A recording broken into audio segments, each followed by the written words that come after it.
বঙ্গবন্ধু হত্যাকাণ্ডের পর জিল্লুর রহমানকে গ্রেফতার করা হয়েছিল।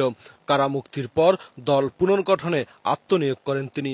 দলের যে কোনো বিপদে একজন ত্রাতা হিসেবে সবসময় সাহসী হতে কখনোই কুণ্ঠা বোধ করতেন না। ভয়াবহ গ্রেনেড হামলায় স্ত্রী আইভি রহমানকে হারিয়েও তিনি রাজনীতির মাঠে সত্যের পক্ষে ছিলেন সোচ্চার। এই মামলার তদন্ত সুষ্ঠু এবং সুন্দরভাবে হয় নাই। 1-11-এর সময় দলের অনেক প্রবীণ নেতা যখন কারাগারে বা ভোল পাল্টে অন্য অবস্থানে, তখন দলকে বাঁচাতে এগিয়ে এসেছিলেন জিল্লুর রহমান। 2007 সালের 16 জুলাই মিথ্যা মামলায় শেখ হাসিনা গ্রেফতার হলে দলের হাল ধরেন তিনি।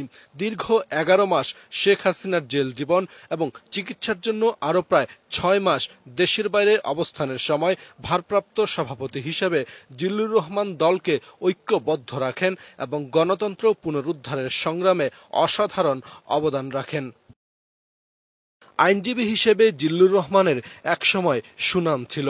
60-এর দশকে তিনি ঢাকা বারের সাধারণ সম্পাদক ছিলেন। রাজনীতির কারণে আইন পেশায় নিয়মিত সময়ও দিতে পারেননি, কিন্তু শেখ হাসিনা গ্রেফতার হলে তাকে মুক্ত করার জন্য আবার কোট ও গাউন পরে আদালতে লড়েছেন।